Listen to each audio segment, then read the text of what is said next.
This video is to criticize Hasan, not necessarily his politics, while I do disagree with a hefty amount of his beliefs, and I will criticize some of them in this video.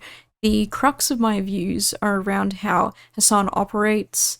This is my opinion, obviously, and how I see things.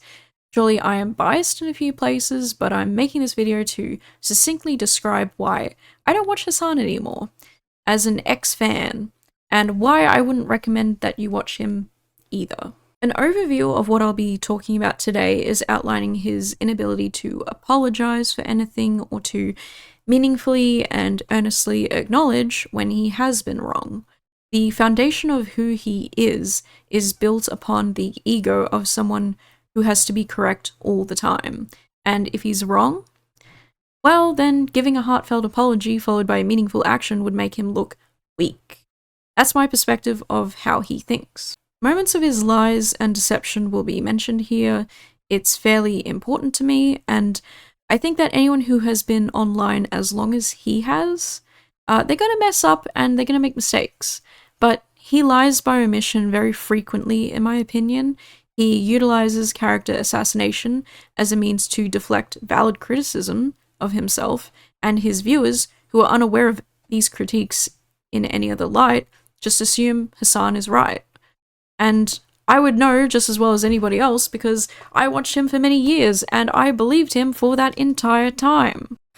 Of course, I can't just make a video of Hasan right now without talking about the alleged animal abuse, and not just of Kaya but of previous dogs.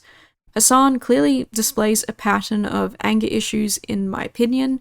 He's an extremely angry person who takes his anger out on his surroundings or his chatters. And anyone who knows anything about domestic violence knows that people who throw things, hit inanimate objects, are simply a stone's throw away from doing it to other people and living beings.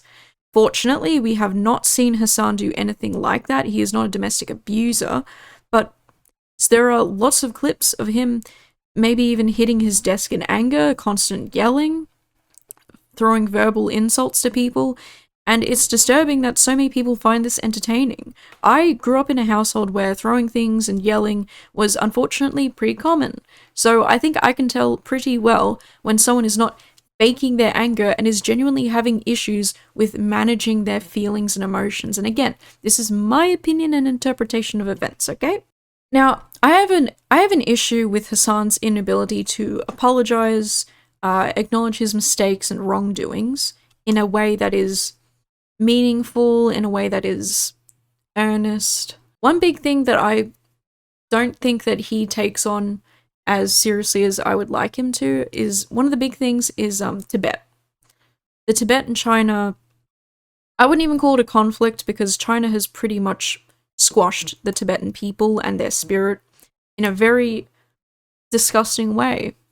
And to be honest, I never really knew Hasan's take on Tibet, China. I don't think he really talks about it very often, but I actually made a video about the Tibetan history. I did a lot of research, and I did a video on all of that and the entirety of how that came to be, and I was pretty shocked by the way that Hasan had treated the people of Tibet and like what's happened there.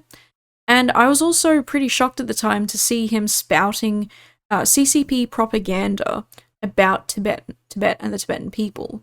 And he springs up these concepts of like, oh well, Tibet was a feudal society. It was also a society where they literally made like skin drums out of people, and people were serfs. It was a serfdom society. And I'm actually going to tell you here, Hasan is wrong about that. Hasan, there is no way to confidently say anything about the way that Tibet was before China came and took over Tibet by force. They took over Tibet by force, and there is no confident way to say anything about Tibet, unfortunately, because a lot of the Tibetan records and historical documents were actually destroyed.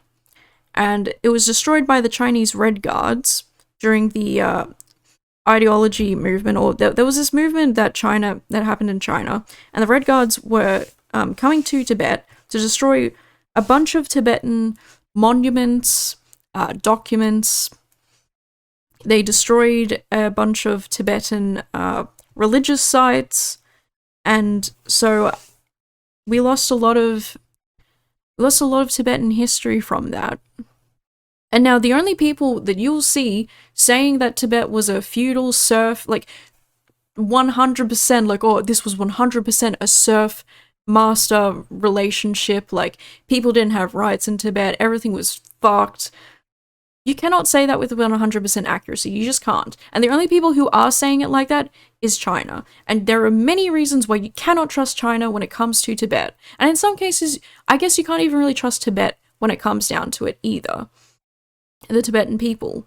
And there was one video that disturbed me quite a lot with Hasan, and that was the Tibetan children dying in Chinese boarding schools. But also outside of that, like, the long and extensive history of Chinese empire and its control that it's maintained over Tibet, allowing Tibet to operate autonomously while still, entertaining the notion of serfdom existing until Mao Zedong. I work at a major news outlet. I think you're just a dumb guy.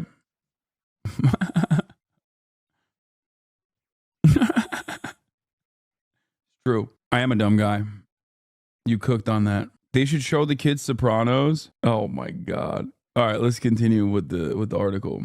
Strangers of their own homes. Gallo, a Tibetan education researcher, became alarmed by the boarding schools in 2016 when he saw that his two preschool-aged grandnieces were who were attending one of his hometown in northwestern China prefer to speak Mandarin, not Tibetan. When the grandnieces, then aged 4 and 5, went home on the weekend, he said in an interview they appeared withdrawn and spoke awkwardly in Tibetan with their parents. Much changed from when he saw them in the previous year. Now they behave like strangers in their own home, he said. I said to my brother, what if you don't send them to the boarding school, Gallo said. He said he had no choice. Gallo set out to investigate the changes families were going through as the schools expanded across Tibetan regions in China. Over the next 3 years, he visited dozens of such schools and saw that many Tibetan students spoke little of their mother tongue and were sometimes only able to see their parents once every several weeks or even months. Children as young as preschool age were being sent away, he said, and parental visits were limited. The Times talked to 3 Tibetan parents with children of elementary school age and residential schools who said they had no choice and that they were not allowed to visit their children at will. Many Tibetan parents accepted their children should learn Chinese for a chance at a better job, said Gyalo, who now lives in Canada and is an activist working to draw attention to the schools. But also, most want their children to first gain a strong grounding in their mother tongue. Yeah, this is my attitude as well. Like, as long as they still as long as they still learn in their mother tongue and that they also learn Mandarin, I wouldn't see a problem with this. I think the issue in and of itself is whether or not this is done by force or what the parents mean when they say they have no other options. Do they have no other options because they live in a remote village where there is no like Tibetan first education readily available? Or is there no options because the Chinese government's like, yeah, you have to send. What is this? Gyalo works for. There's no option because China closed all the Tibetan schools. You idiot. China shut down the Tibetan schools. They stopped the teaching of their native language and their culture. Tibetan people aren't even allowed to practice their religion the way that they want to. And Hasan has never talked about the self-immolation of Tibetan people who are trying to scream out that they are suffering. And people have said that the amount of suffering that Tibetan people are going through right now in the aftermath of China taking over them it's not comparable to whatever they may have been going through before China came. And the only reason China really came to Tibet is because, did you know that they've made almost over 200 dams in Tibet? And you won't hear Hasan ever talking about the Brahmaputra River because he doesn't know what the fuck is going on in Tibet. Seizing control of the upstream of the Brahmaputra River has been an extremely good tactic for China because they're going to build one of the world's biggest dams on that river, and that river runs right down to India. India is downwards of that river where they're building the dam.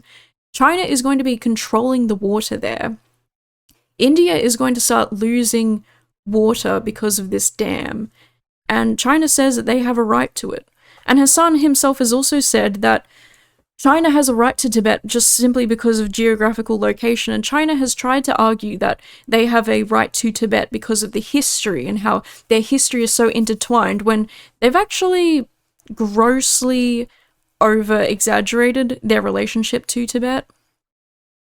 Yeah.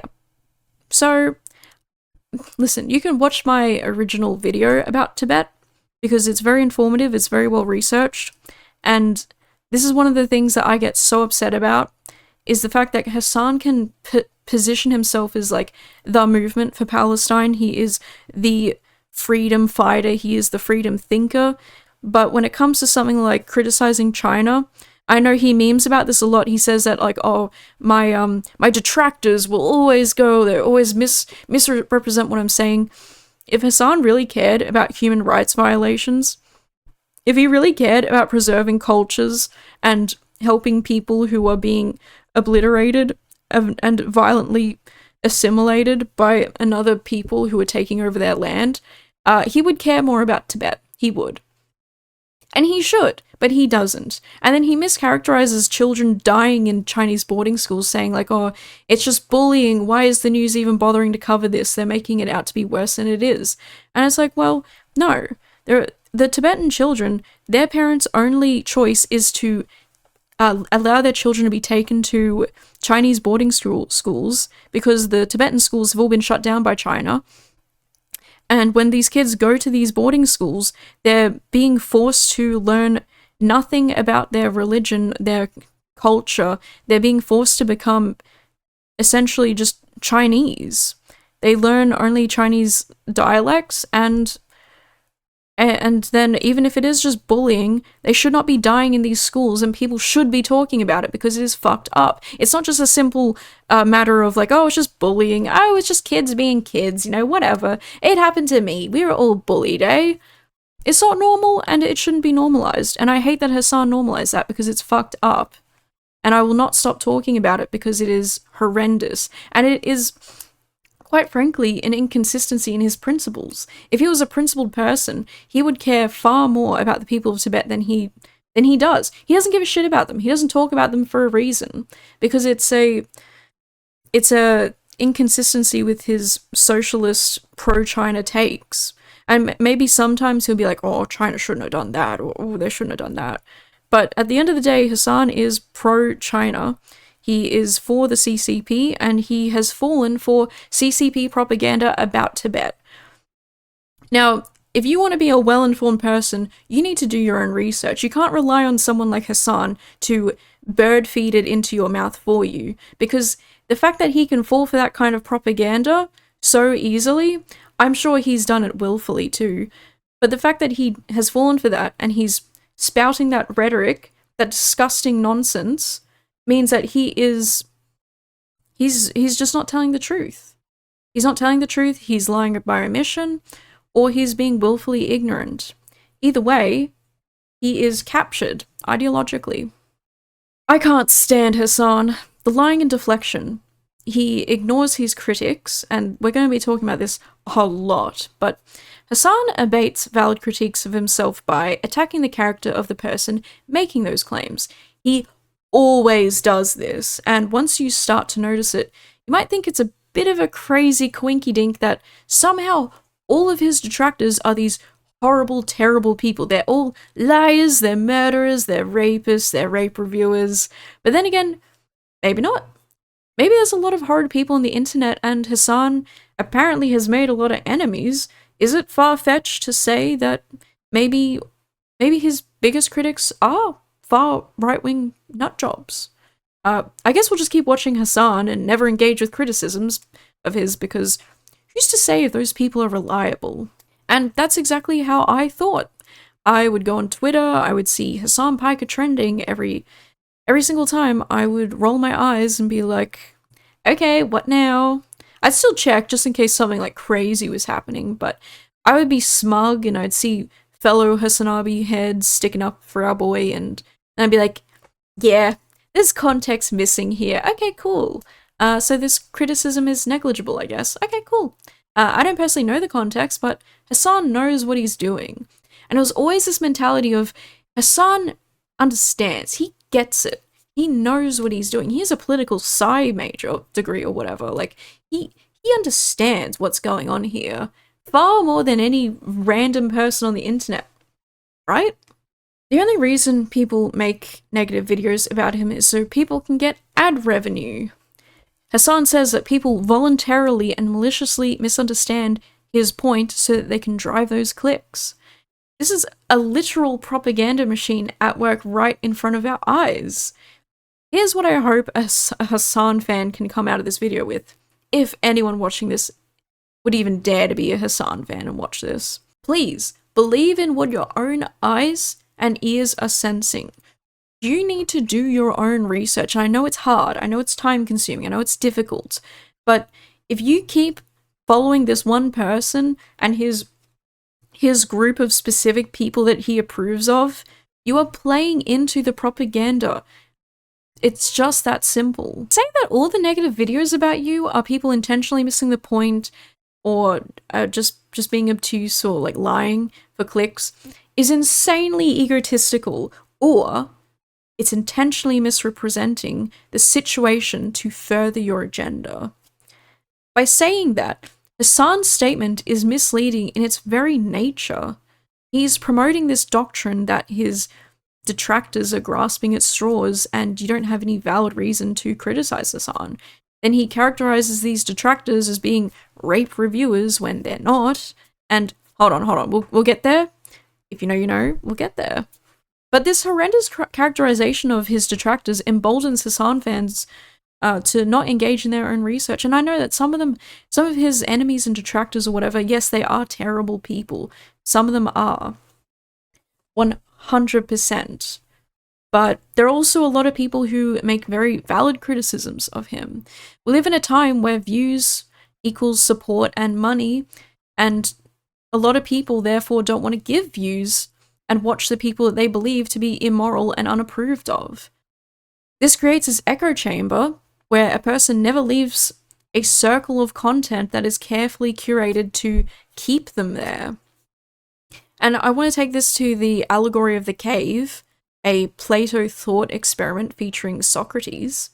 Or Socrates. Some people call him Socrates. I like Socrates better. These prisoners have been kept in a cave their entire lives, alright? They're chained by their ankles and their necks, and they observe these shadows on the wall in front of them, and behind them are people who are manipulating the shadows with firelight. These people can't move, they have no idea that there are people behind them creating these shadows, and their entire reality of how they understand the world is just these shadows that are brought in front of them. And these shadows are not an accurate representation of what the world really is like. These shadows show blurred and distorted versions of what reality is. And some prisoners would leave the cave if they could, and some, having known no better life, would choose to remain in this place, and ultimately this place that is deceitful to them. And Socrates explains that these shadows are just as much reality for these prisoners because they know of nothing else if they have been in prison since childhood. And Socrates thinks that it's possible that even if the prisoners left the cave, they might want to return to it simply because they don't believe the outside world to be true. If they would want to return to a world they're accustomed to, then being in the sun where it hurts their eyes. So returning to my point, Hasan fans don't believe their own eyes and ears. They believe what they are told to believe, and even if reality is shown to them front and center, I truly think they do not wish to believe it. Because to see reality is to admit that they have been watching shadows in a cave for who knows how long. It's embarrassing to admit that you've been a victim of propaganda, to admit that you don't really do any research yourself, yet you consider yourself to be well informed. I've seen people saying that the recent Hasan controversy, while it looks bad and very well may be, it's not nearly as bad as what his enemies have done. I've seen that. This delusional activity. And I have a totally different perspective now because I'm seeing people engage in the same delusions that I once did. And it's an extremely wild thing to view and to remember being in that place at one point and watching so many people still be stuck there. Another way that Hasan lies is by omission or being purposefully obtuse about situations, in my opinion. He does this thing where he goes like, oh, wasn't it this thing? Which is usually a half-truth. For example, with the brothel situation, he omits the fact that the brothel he went to did in fact involve a girl who was being forced to do sex work there. She was also a minor, and her boyfriend was in Hell's Angels. So the investigation into the brothel was factually correct. Hasan diminished the investigation into the brothel and went, oh, it's just tax evasion, haha. When doesn't a brothel engage in tax evasion? Am I right, guys?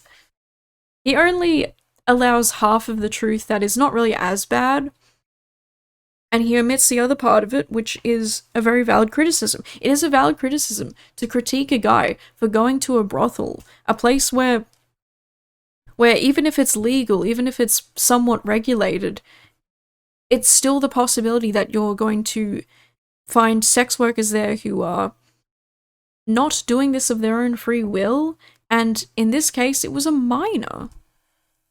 Like, whether you like it or not, these brothels have these issues. So during the copyright debates, Hasan admitted he was wrong for leaving videos running while leaving his stream, and he said he would change, but he hasn't. So yeah, sometimes he is humbled, he admits his wrongdoings. However, I think he's fully aware that he can pretend to care about the current issue until everyone forgets about it in a week, and then when something else happens and everyone's focused on that, he can return to business as normal, and I have proof of it. He's doing it again. Yeah, that is real. That is what happened. All right, government shutdown. Hold on, I gotta go deal with the Uber delivery real quick. Washington, President Trump is raising the stakes for the government shutdown, threatening mass firing. So we're still doing this, are we? Nancy Cordes is at the White House. Nice. Nancy, good morning. So what exactly He's gonna go the deal with saying? the Uber delivery, and we're just gonna sit here and watch this video run. Don't lead to layoffs, but President Trump is Awesome. saying that this situation Great. gives him an Love to see unprecedented it. opportunity to slash government agencies, especially the ones that Democrats care about the most. White House officials.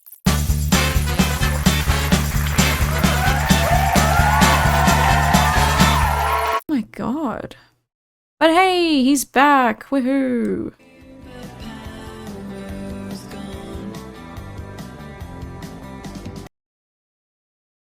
Jesus Christ. I don't think these guys understand that they're playing too much. Huh? Okay? I don't think they are aware of how much they're playing and how fucking annoying this shit is to the average person.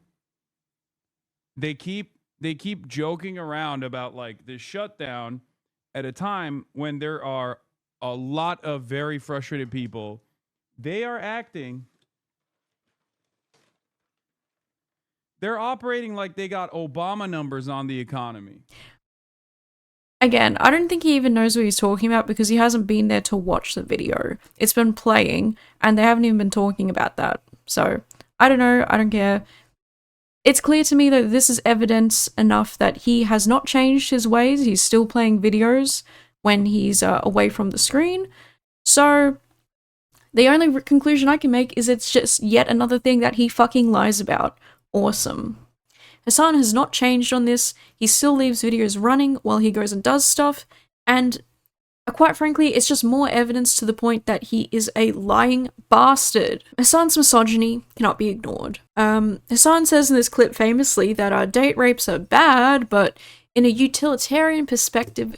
At least Patrick Henry College is like doing one good thing, which is that like if you have these millionaire, billionaire, WASP fail sons, at least taking them out of other colleges so they can only do date rape to other billionaire, millionaire failed daughters is like, in some respects, you know, from a utilitarian perspective, of course, a little bit better. You know what I mean? Like taking these guys and putting them in a pen with one another is ultimately getting them away from the broader society. I'm not stating that it's a good thing that date rape is happening. I'm saying that date rape from these people are inevitable, so at least it's contained to others from the same fucking stuff. It's better if it happens to by rich guys to rich girls, because at least the rich girls can afford therapy. This is one of those moments where I would say, maybe you just didn't have to say that, like, at all. You know, he says that Nicholas Diorio does literal rape reviews, which he does not. This is literal rape reviewing. If there was anyone who was doing rape reviews, it's literally Hasan in this moment. I mean, come on. It couldn't get any more clearer. Mr. Oreo doesn't do rape reviews, like, what the fuck? Is it then? Let me get this clear. Is it a bad name for a segment of going over how munted a person is? Yeah, look, I wouldn't defend his naming methodology by any means, but Hasan literally does rape reviews. He's just projecting onto Mr. Oreo, like, it's insane. And once again, Hasan is doing this thing where he mischaracterizes his enemies, does this lying by omission, so he can plead that he's ignorant. And, you know, someone like Jolly St. Nick has very valid criticisms of Hasan and many other people who Hasan likes, and by characterizing Nicholas Diorio as someone who does literal rape reviews, it prevents his followers from actually going and doing their own research and leaving the fucking cave. Hasan is still doing shadow figures, shadow puppets. So, of course, Nicholas Diorio does not do fucking rape reviews in the literal sense. He uses that word in a very internet-speak manner, but I'm not surprised that people would hear about it and assume the worst. I think a lot of people, the R word is kind of a trigger for them, and so I can understand people being sensitive to it, right? Fair enough. But no, Nicholas doesn't do rape reviews in the sense that he's doing a bingo card of someone's sexual assault and then rating it on a scale. That's not what's happening. He just covers YouTube drama and I guess just drama in general. It's not just YouTube, right? His opinions are actually very reasonable, and he has very level-headed takes. I was actually very surprised by that when I started watching his streams. I was going into his streams thinking, like, I don't know if I'm watching someone who's, like, not aligned with some of my political senses, but he's actually a very level-headed guy. I mean, maybe my only criticism, I guess, is that he uses the R word pretty frequently, so if you're sensitive to that as well, I guess you're not going to watch him, and that's fair enough. You can choose to not like him if that's the case. But he has very level-headed takes, and he's not some far-right smorgasbord of inhumanity, like Hasan would have you believe. He's just a dude fueling his pinball addiction, covering situations from all sides. His content ranges from raising questions about, like, you know, what happened in Creator Clash and interviewing people from that and trying to figure out what's been going on and, you know, having entertaining perspectives on things. And I don't agree with everything Jolly St. Nick says, but he makes some genuinely really good informative content. And when he's wrong about stuff, he will walk it back and apologize sincerely, which is a trait that I actually I admire that in people a lot. And it's something that Hasan is dearly missing. And when it comes to Hasan's misogyny, we cannot ignore his past girlfriend and the way he treated her by calling the police on her when her best friend explicitly told her not to. Genuine question, why did you choose to call the cops instead of another type of wellness check service as a safer alternative? I did not know. At the time, I did not know.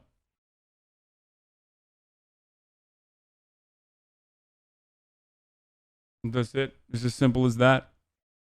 I mean, I did know that there were risks involved with it, but... This happened, Hasan admitted to it, and the ex-girlfriend also came out and exposed it. In 2020, the height of the Black Lives Matter movement, Hasan Piker called the police to do a wellness check on his ex-girlfriend Janice Griffith for not responding to his messages. He lived only 12 minutes away, and her best friend warned him and told him, do not call the police, you do not need to do this. And then Janice wrote in a Twitter post that's no longer available that she had in the past overdosed and called 911 when she was in danger, and so I guess she has a history of having some problems, but even then, her best friend told Hasan, do not call the police, we do not need it, she's fine, everything is okay. And After this happened, Janice tried to discuss the incident of the wellness check for over a month, but Hasan wouldn't talk to her. Hasan admitted that he knew he was putting her in danger, and during the height of the Black Lives Matter movement in America, and like just being in America in general, calling the police on someone haphazardly is extremely dangerous to do, and he doesn't even give a real reason for why he made the call to the police in the first place. I believe that he was angry, and Janice was just a victim of him taking his anger out on somebody. That's what I believe. That's my opinion. And utilizing the police to harass your ex-girlfriend is scummy behavior. And her best friend, again, told him, do not do it. So why not just believe that she's okay? Why do that in the first place? It's, oh, I know why. And in my opinion, he is taking his anger out on another person. A pattern of behavior. Another part of Hasan's misogyny is him sharing nudes. So, I'm with Hasan, and I'm not kidding you when I'm saying this.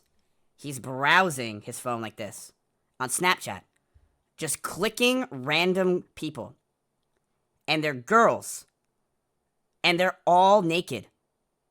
And I'm gonna be real with you, they're all hot. They're all like 8 out of 10s, 9 out of 10s, 10 out of 10s, and it's not like they're just saying like, hey, like, you know, you could find out more at my OF. They're all saying like, what are you doing tonight, Hasan? Hey, Hasi, how's it going? What are you doing tonight? Are you in Texas? Are you still in Texas? Are you in LA? And he did it 5 or 6 times, and with no reaction. He's like, just going through like that. I'm like, are you fucking serious? Are you fucking serious? Oh, you have like nothing to hide, huh, Hasan? What? You can just so confidently give her your phone. Oh no, I saw some shit I should not have seen, and I feel very bad, but it's okay. Wait, what did you see? Stuff. Oh, yeah. I know what you're What talking is about. that? If it was recent, then yeah.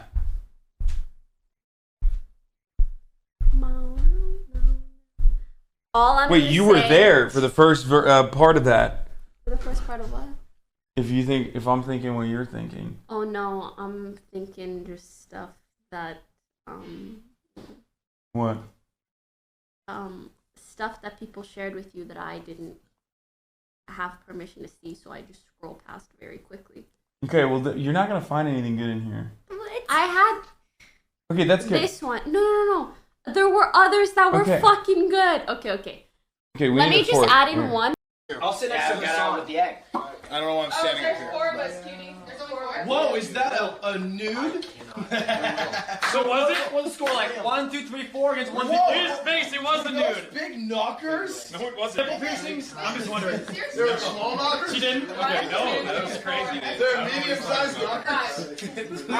Leaked on stream. Yo, can you add me to the group call? Now, this is another thing where he can feign ignorance and be all coy about it, but Hasan has a well-documented past of accidentally sharing nudes from his phone to other people, and usually by opening his phone in front of people and opening up Snapchat, where he knows he gets a lot of pornographic content and sexually explicit messages.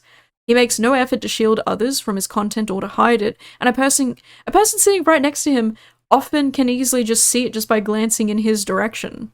And the fact that there have been so many situations where this has occurred, and he never learns his lesson, brings me to believe, in my opinion, that he does it on purpose. He does it intentionally. He thinks it's a flex. He thinks it's cool. Now, it's interesting how when it comes to people like any other e-celeb who has Snapchat, like, we've gone over James Charles so much. Everyone knows the James Charles stuff. In fact, I think James Charles was legitimately the creator of the, if you have Snapchat, you're sus. I truly do believe that these celebrities, these famous people who have Snapchat and share it, they're doing it for a reason. What other reason do you have to share your Snapchat with people if it's not so that they can send you, pictures, right? The whole appeal of it is that they're supposed to be pictures that are temporary, right? Hasan has even been as bold as to show reporters writing articles on him the explicit fan messages and sexual material he receives. And then returning to Ultimate Rape Review, Hasan denied many times that rapes happened on October 7th in 2023, and also saying that it didn't matter if rapes did happen. Again, it's one of those things where it's like, why did you say that? You don't need to say that. I understand, in some ways I understand why he said it, but at the core of that message, it's despicable no matter what way you try to spin it, no matter what side of the aisle you're on. You can be pro-Palestine and still think that October 7th rapes happened to Israeli people. Regardless of what context came after, and while I empathize strongly with the people of Palestine, these people say rapes are just an unfortunate part of war and rebellion. They also just say that Israeli soldiers rape Palestinians, so what does it matter? I actually think both of these things matter extremely. I think rapes occurring does matter, and at least it matters to me. Apparently it doesn't matter to these fucking leftists. I don't think innocent people at a music festival deserve to be raped for the atrocities that their government is committing. I also think that the IDF raping Palestinians, which I am certain has occurred, I think that's deplorable and horrific and should not happen. And it shouldn't just be considered a part of, like, what's happening. At the end of the day, it really isn't that hard to see the humanity of both sides of people. And I think Israeli citizens who have no part in this disgusting war that Netanyahu has been doing don't deserve to be raped and killed, and part of a statistic of like, oh well, they're just collateral damage to a necessary greater good. That's fucked up. And rape is a choice. If it's reprehensible for the IDF to do it to Palestinians, then it's just as grotesque if Hamas does it too. These narratives that the rapes were debunked is a fucked up rhetoric to be spouting and spreading, and anyone who's saying that is not a feminist in any kind of way. Nor are they a cause for good. It's believe all women until those women are Israeli. Then they're just IDF propaganda plants. And even if they kill themselves for it, then it's all a lie, apparently. Diminishing sexual assault of a victim just simply because you don't like them is intensely gross and fucked up behavior. And if you really sincerely follow someone who acts in that sort of way, then I think you yourself need to take a look in the mirror and reevaluate the kind of people that you are supporting. And now, talking about the animal abuse, the recent viral clip of Hasan allegedly using a shock collar on Kaya to keep her in her place has been a very mask-off moment for Hasan, and it's also been a very telling sequence of events that show that he is lying, he's being manipulative, and he uses gaslighting vernacular, all the gaslighting vernacular that you can think of. And it's really quite interesting how people are so quick to cope on this situation. People love their animals, people love their dogs. But as I said, outlined before, the mischaracterization of his critiques, saying that they're just bad pet owners, they don't understand good pet ownership. It also goes from, oh, here's the timeline of events. Oh, she clipped her dew claw, whatever, I'm not going to check on her, to she has a collar that has the capacity to vibrate, to shock collars aren't even that bad of a thing. I didn't shock my dog. Oh, but she does have this collar that does vibrate, and shock collars aren't actually that bad, you know? It's very interesting how the narrative, Hasan's story changes day by day, and every single day it's another fucking thing. It's like, if you were watching a true crime documentary and there was a suspect whose story kept changing and changing, like, you would instantly think this person's lying. So why are people so quick to give Hasan so much benefit of the doubt? So much. And at the end of the day, I don't even think it's that much about the shock collar. I don't like shock collars. I never have. I think you can train animals just as well without them. Well, okay, maybe not just as well, but the only reason why shock collars are so effective is because it's torture to the dog. And I'm sure that there are circumstances where it's used and it's... You know what? I don't even want to say that, actually, because there are plenty of people out there who have come out and said that they deal with dogs who have behavioral issues. and they managed to get rid of those behavioral issues without the use of shock collars. So why does it become a thing where Hasan can now use this e-collar? Let's rebrand it to an e-collar, y'all. It's an e-collar, it's vibration, it's shock, whatever. He says that he's able to do it, and that makes him a good dog owner. What about all the people who've come out and said that they're very good dog trainers, and they don't need to use shock collars? What about those people, Hasan? They'll reinforce training. This doesn't mean that she is not free to leave or that she is consistently trapped. What's one of the funniest, by the way, one of the funniest aspects of this is that, like, there are probably dog owners that are really pissed off about this, who unironically, one, never take their dog out as much as I do, and two, don't actually fucking get to see their dog for the entire day. They just like crate their fucking dog for 8 hours. Meanwhile, Kai gets to free roam in the house, gets the... Again, this mischaracterization of people who are criticizing him. They don't do as much as I do for my dog, and even if they did, they probably still are really bad people. I mean, like, come on, it's literally the same, the tactic he uses for everything.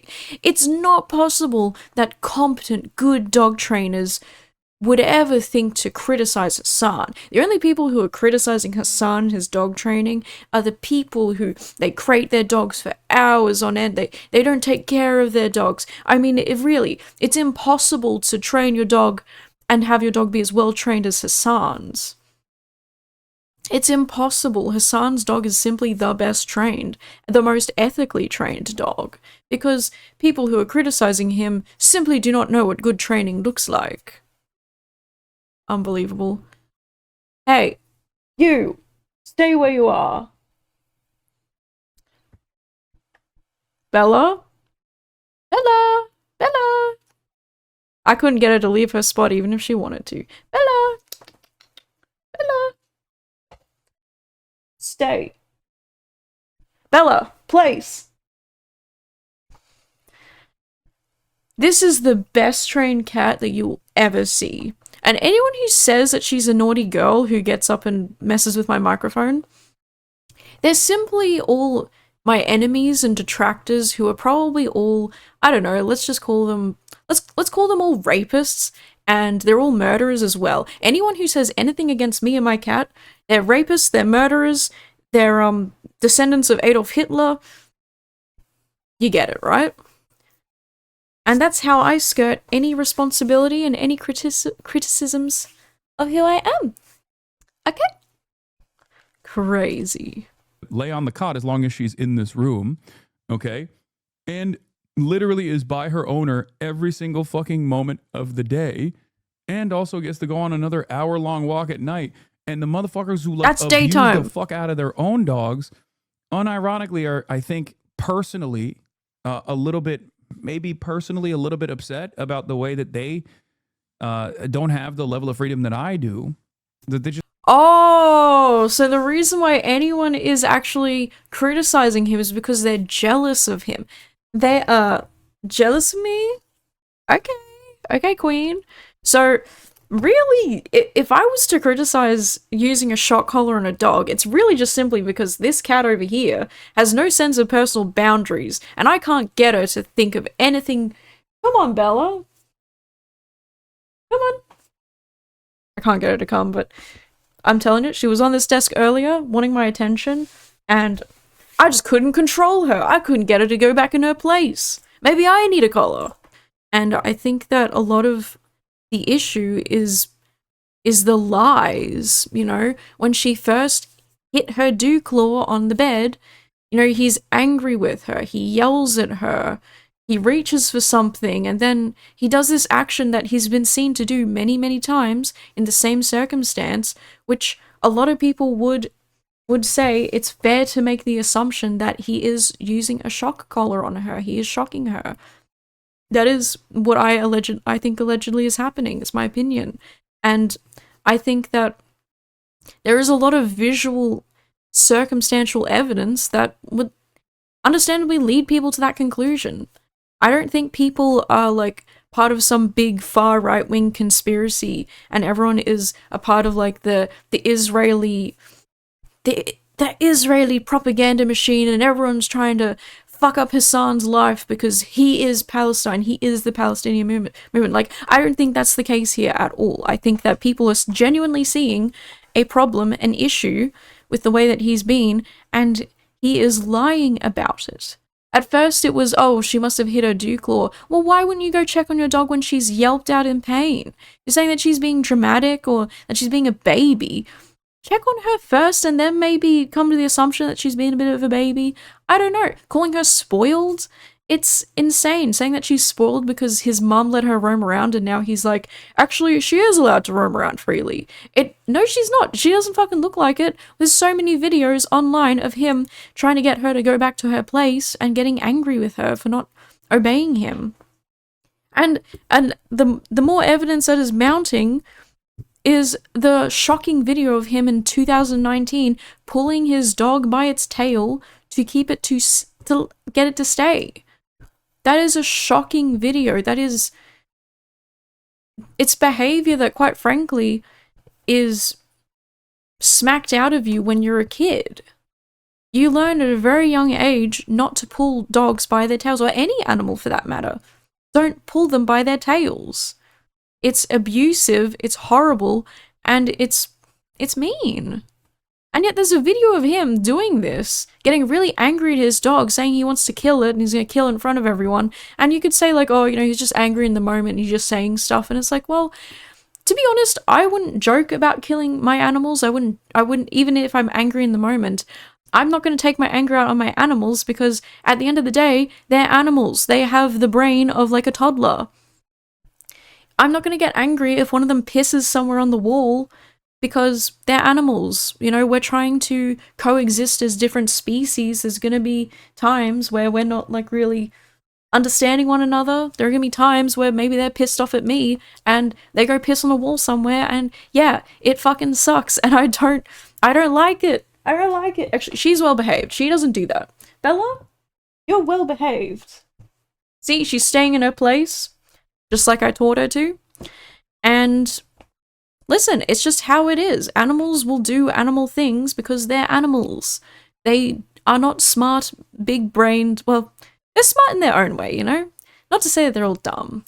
But at the end of the day, we have to think for them as the human, the owner.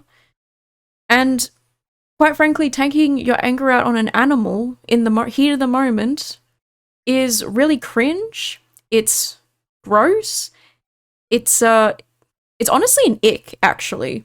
When I see people taking their anger out on their animals, it's an ick for me. That is something that I see and I go, oh, you do not have a good handle on your emotions whatsoever. And that's another thing that I see constantly with this Hasan guy. He has extreme anger issues, in my opinion, and I think that he is quite used to taking his anger out on the people around him. And there are many clips to showcase his anger issues. There are many clips, and he's even said so himself. So, do what you will with that information. And now, because I am convinced that I don't think this man should own dogs. I think he's a bad dog owner. I think that, sure, he has a lot of money, he has the means to give these dogs a good life, but from this clip alone, I was already officially done with Hasan. I'm never going to watch him. I'm never going to like him as a human being. But this video was really the icing on the cake for me. Now, I have to give you a warning. This is actually pretty disturbing to watch. It's disgusting. It might be triggering if you're sensitive to, people who are very angry, people who are threatening, dog abuse in general, because in my opinion, this is dog abuse. Now, we're going to watch the full 18 seconds. I don't know how much context you're going to need for this one, because it really does just speak for itself. So let's have a watch of this, shall we? Come here. Hey. Motherfucker, come here. Stay. No, come here.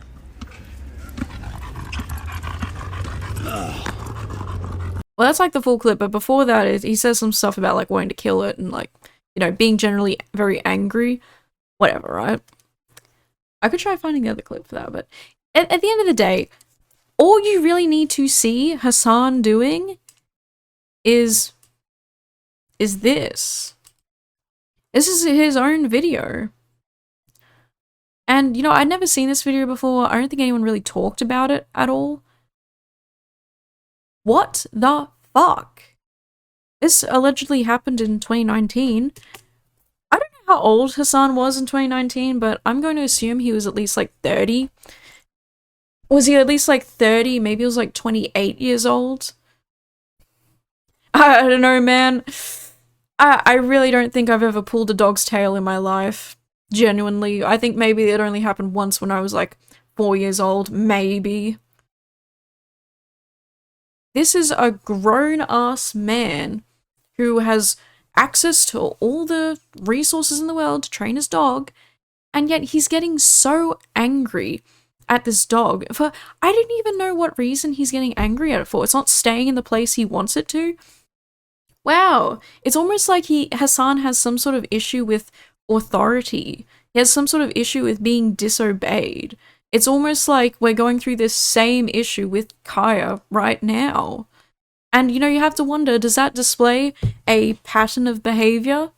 I certainly would say that it does. Anyway, here's another thing that you almost hear Hasan say, it's a shock collar. Now, I don't know if this one in this case is a shock collar, but let's have a look at this. Oh, great, it's muted. I think her let's have a collar's look too, at this. and now it's mainstream. I love her. I think her collar's too tight. Yeah, well, it's here we can.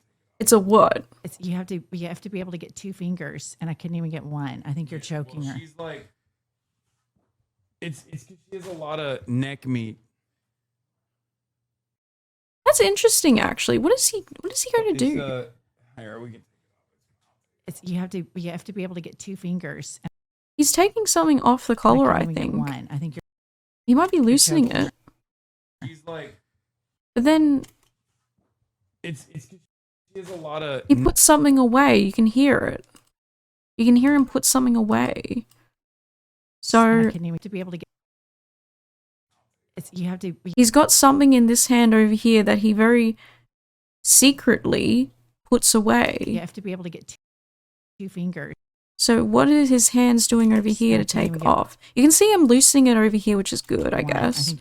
But then that releases something into that other hand, which he then takes his arm over here. It's she has a lot of. And you hear that. Now, does he take the collar off? I don't know. I don't think so, but I think that's pretty suspicious, don't you think? And also the fact that, someone who loves their animal more than most humans has a collar on that you can't even put 2 fingers past? Or 2 fingers in? How would he not know that? He knows that. She says she thinks he's choking her. And that's not dramatic at all. Collars, you have to be really careful with collars. And, you know, like our cats, they don't wear collars anymore because they're all completely indoors. They have a catio, but they can't leave the house. They can't leave the premises at all. So they don't wear collars, thankfully. But when they did have collars, it was always those release ones that, like, if too much pressure, they'd come off. And also always, you know, 2 fingers is the same concept for fucking cats. So it's quite astonishing to me that someone who loves their dog so much would have a collar that's so tight. And the only reason you'd have a collar that is that tight is because you need the prongs to touch the neck. That's my thinking of it, but I could be wrong. I don't think I'm wrong though. Now get this. Now he's highlighting a comment that this person said. The fixation on discrediting you, rather than engaging with ideas, feels almost like a subconscious admission that our politics hold moral weight. If you can't argue against leftist principles on their merits, you attack the character of the person embodying them. It's less a refutation of leftism than an inadvertent endorsement of how persuasive it's become, Limfao. You see, it's funny because this is exactly what Hasan engages in with his people who criticize him, and we've said it multiple times during this video, and I'm going to keep saying it. He attacks the people who hold these critiques of him, and in a way, yeah, it's like a subconscious admission that those people who criticize Hasan, he is subconsciously thinking like, oh shit, these people actually have some good points against me.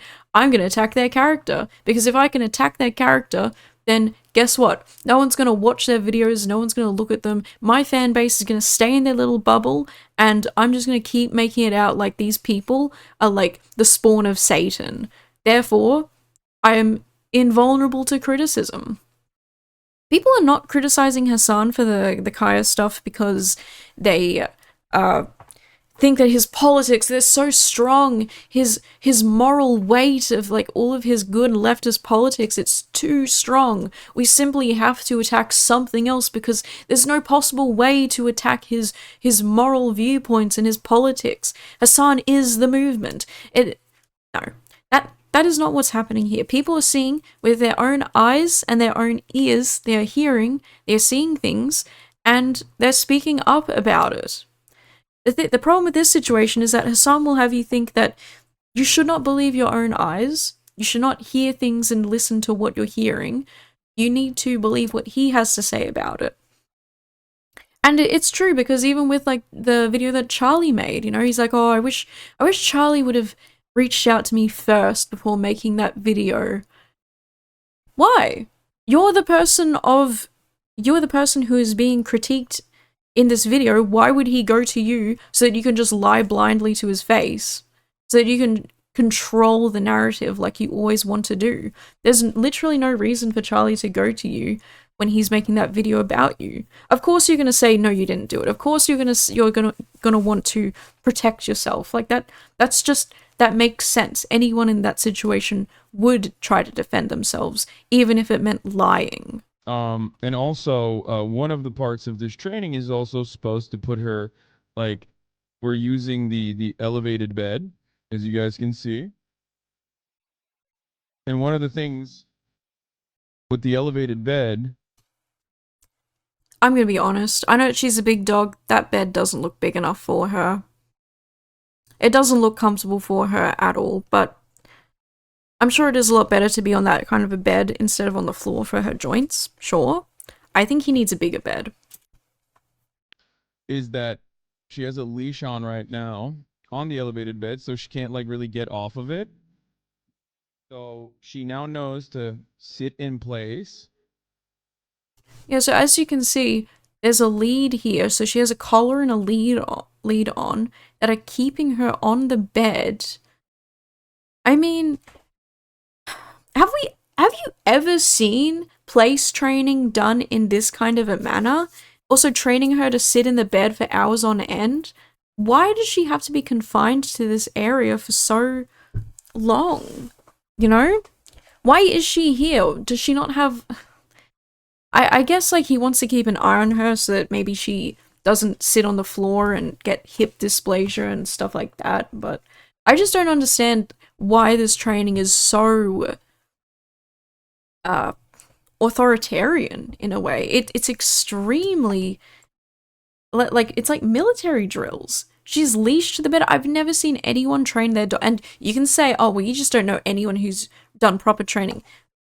Bitch, I have friends who are very good about training their animals and who do it in a very humane way. I think perhaps it takes longer, a little bit longer to get them trained up in that way.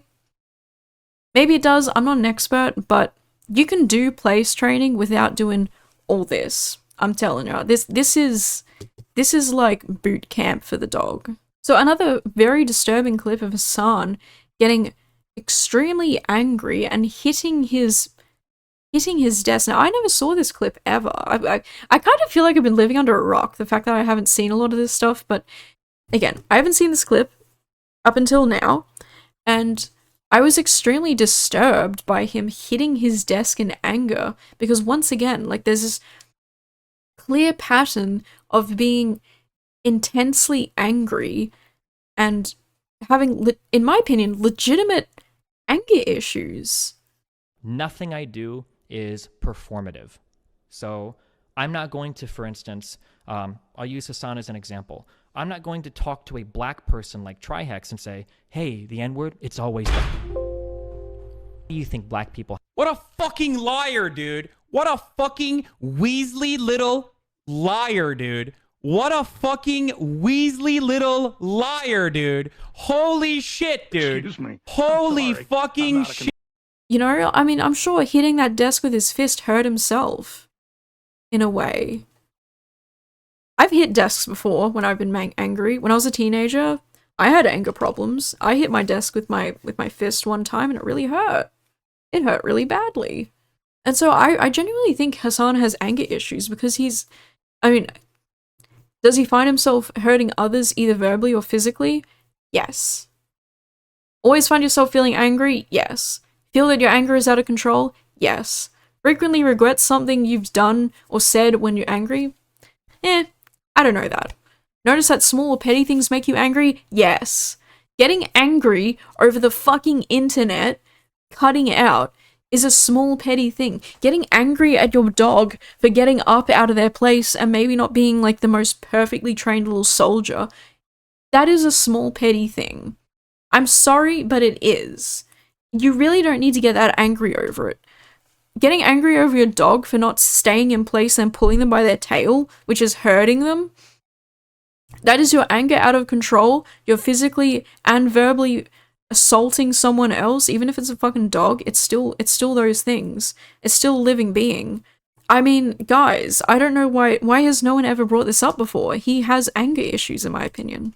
Hasan also utilizes this fall in line or be publicly shamed method with his chat, and this is something that particularly stuck out to me when I was a fan, is that he'd be covering some sort of situation and I'd be thinking to myself, oh, well, I wonder, I'd think of a question and I'd be like, I wonder if Hasan's missing this part of it. And then someone in chat would bring it up, and then Hasan, of course, brings up their chat history, their chat name, everything about them. And he brings that up on the screen in front of everyone to publicly shame them. And a lot of the time, this is what really disturbed me a lot as well when I was a fan, and I was still deep in the fandom, is I would see that behavior and I'd think, ooh, and if it was someone asking the same question as me, I'd be like, oh, okay, so I guess that was wrong to think. Okay, doesn't matter. Because Hasan would be like, oh, use your fucking head, you're a stupid fucking idiot if you think that. But he would never explain anything in a good way. He would never explain things. He would always treat questions as some kind of affront to him, as if it was personally like affecting him. And doing that method of fall in line or be publicly shamed, what are you going to do? Are you going to start asking more questions, or are you going to shut the fuck up and stop asking questions? And that is another part of like his whole methodology that made me start thinking, I don't think I like this guy. I don't think I like his methodology. I don't think I like the way he acts. I think that bringing up people who are asking just very fine questions in not even a mean way, just genuine questions, if you see that as an affront to who you are, I think you got some problems, man. And again, he has fallen in with propaganda, and he distorts the truth to prop up his propositions. And, you know, with his political science degree, he knows the difference between having an inherent bias and being a propagandist. So why does he proudly call himself a propagandist on TV? And he can say, like, oh, I was being kidding. Oh, I was kidding. I was being, as, you know, I'm just, I'm a propagandist. But then at the same time, he's like, I'm just this dumb guy on the internet. Everyone knows that. It's so weird how he wants to be seen as like someone who's doing real life reporting, like when he was talking to Tim Houthi Chalamet, and he's like, oh, it was a valid reporting. I was being a reporter. I was boots on the ground reporting on this guy. And then he's like, oh, but I'm just a stupid YouTube guy or a Twitch guy. I don't know what the fuck I'm talking about. Which one is it? I would really like to know which one he sincerely thinks he is. I think he wants the clout of being a reporter, but he doesn't want any of the necessary checks and balances that come with that. Holiday party. The medal is my first Navy and Marine Corps Achievement Medal. The vial is all shavings from the first hull cut made during the major overhaul done to the main while I was stationed on her. The fluid is the oil that runs through the boat. I don't really have anyone to pass these on to. My daughter is my only child and is autistic. She'll effectively be two her entire life, so I figured these might help the next time MAGA chuds accuse you of hating America. Dude, that's awesome. Sorry about your daughter having autism, though. He's just so overcome with emotion. Wow. That's powerful stuff right there. Holy shit. Holy shit, Hasan's got an emotional. Wow. Again, like I said, yeah, sure, I'm biased, but I don't think Hasan was really being truthful in this clip. I think he's fake crying, to be honest. Shireen Abu Akleh murder, again, in the hands of an Israeli sniper that the Israeli government said was actually Palestinians, and Western media immediately disproved that. And then what did the IDF do? What did the IDF do? I don't know. When a wonderful voice for good, a Christian woman, a Christian Palestinian, and an American citizen, Shireen Abu Akleh, was murdered as she was on her way. I don't really know why it's important to say that she's like a wonderful like Christian American woman, but it is very sad about what happened to her, and there's been a lot of heartache over this whole conflict, and it's just so much senseless violence, so much senseless just. There really isn't a whole lot you can say about it other than it's just horrible. To one of these refugee camps. She had a press vest on. She had a press helmet on. She was shot in the neck so that she could be assassinated. It's terrible. Okay. This was a major issue. They wanted to do. Sorry, this is really fucked up.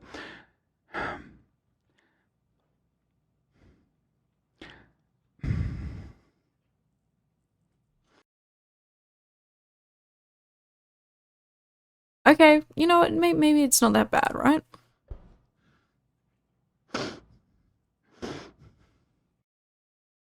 I feel like he's like squeezing his face that way to make it look redder than it actually is. They went to her funeral and beat the shit out of people and ripped the Palestinian flag. I don't know. It's like I've legitimately never cried. Listen, I'm a S tier crier. I cry about a lot of stuff, right? I have a very storied history about crying. I am, you know, my parents would probably say I was the most emotional kid that they've ever seen. I am the most sensitive Okay, it's bad to say like I'm very sensitive. I mean, I'm just very sensitive to like a lot of stuff. And I've always been someone who cries very easily at a lot of stuff. I don't really know why. It's just who I am, I guess. Yeah, but I can't say I've ever just sat there and been like screwing my eyes like that. Just never. I've never done that.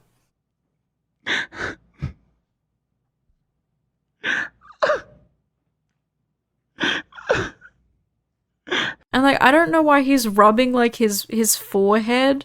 Again, I think he's rubbing his face to make it look redder than it actually is. I've never done that before. I'm sorry. I've never done that before. Palestinians can't have a moment of peace in this fucking world. They can't even mourn the dead. Sorry. It's like it's so unnatural. The way that you like wipe your face when you've been crying, it's like it's so unnatural, and there isn't even any tears. I think there's some like smidgen of like wetness around his eyes, but the IDF went in and beat the shit out of the Palestinians. Yeah, so I'll give it to him. I think he's got some wetness in the corners here, but like that is a really dry cry. With the way that his voice is sounding, the cry is so dry. Oh, maybe, who knows, maybe his tear ducts just like don't work properly or something. That were mourning her at her funeral, that were holding her casket and ripped the Palestinian flag off of her casket.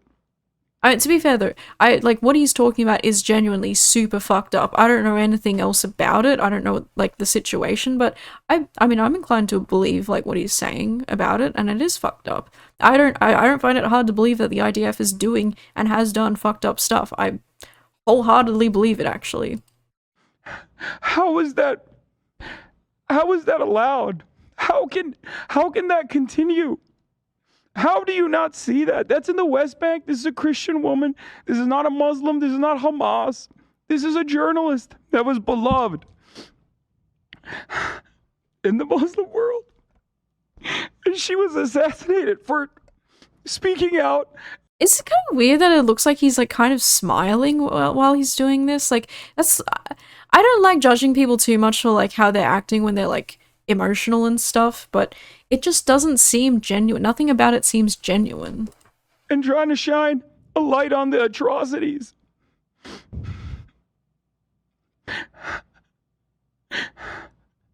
It's hard to look, it's very hard to hold my composure on this. This is something I've talked about for years and years. But when that kind of ruthlessness, sound like fucking Jordan Peterson when he talks about men. Jesus Christ. When that kind of brutality is so normal. His voice is still very like raggedy. I mean, that's often what happens when you've been crying. It's hard to get your voice to go back to normal, and it takes a while for your voice to return to normal because crying is such a visceral thing that happens to not just like your eyes, but so much of your body, your nervous system, the way you talk. So normalized when that's the everyday existence of Palestinians in the supposed collaborative project with the Israeli government. That's kind of weird, isn't it? His voice kind of just returned to normal there, didn't it?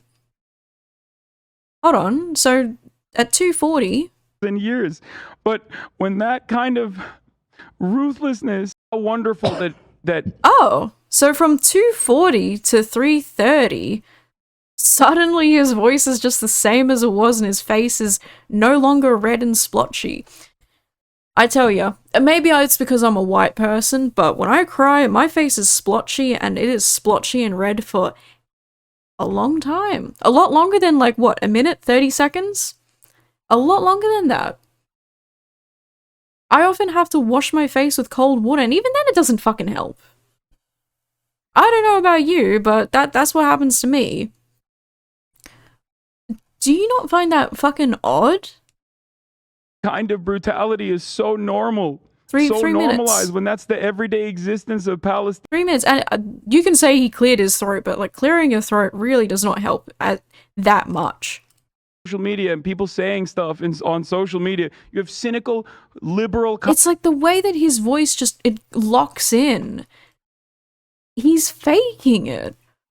His face is no longer really red, like, at all. I'm telling you, he's rubbing his face to make it look red, to make it look like he's crying. He's scrunching up his eyes to make sure that, like, whatever, like, lubrication his eyes will naturally get is coming to the corners. Like, that's not... It's fake, dude. It's fake news, bro. And then at 3:40. That is not humanitarian. It is completely unjustifiable. Completely. There is no Palestinians as humans, and they have very successfully... I mean, the dude lies. What can I fucking say? He has a storied past of lying. To fake cry about an emotional situation, it's like... I don't think you're beating the psychopath allegations, bro. So listen, to conclude this video, listen, you can come take away whatever you want to take away. At the end of the day, I don't really care. I've just been thinking about this for so long that I'm glad to be finally actually speaking up about it. And, you know, people will say, like, maybe I was a fake fan or whatever. Like, no, I was a full-on Hasan fan for a long time. For a long time, I thought that I was getting informed. I thought that I was choosing the right person to get my information from. And, you know, being in this position where you're like, oh, I don't really have the time to do all this research myself. I don't have the time to do this. I can't do this myself. This is hard. Yeah, researching stuff is a hard thing to do. Of course it is. Doing the right thing is often the hard thing to do. And, you know, I don't suspect many Hasan fans will bother to watch this video because it's just like, again, I get it. It's hard to have people you like be criticized.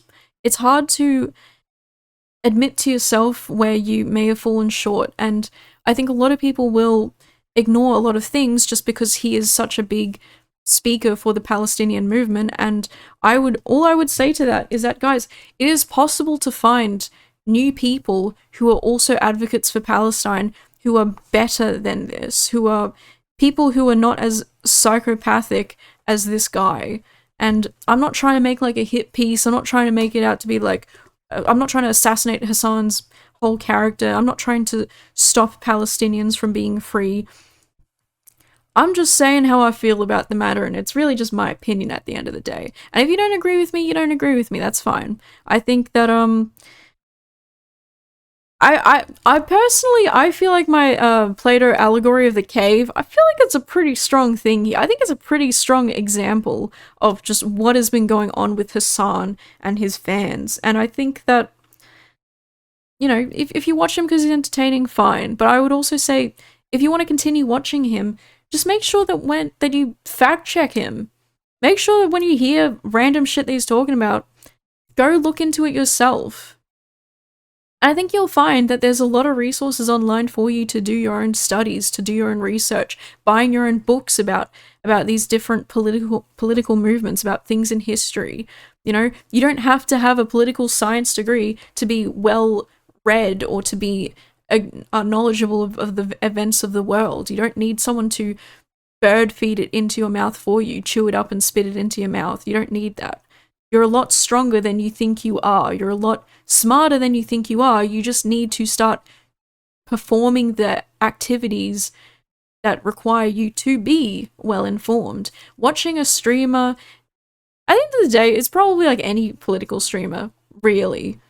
At the end of the day, the best way to be well informed is to do your own research, challenge your own ideas and opinions, talk about these issues with other people, and to not just watch the same people in the same circle, because you're not broadening your horizons that way, and being careful of who is being mischaracterized, because, again, you could believe all the things that Hasan has to say about his, like, detractors, and you know what, it's okay to go and watch those videos about him, being negative about him. It's okay to do that.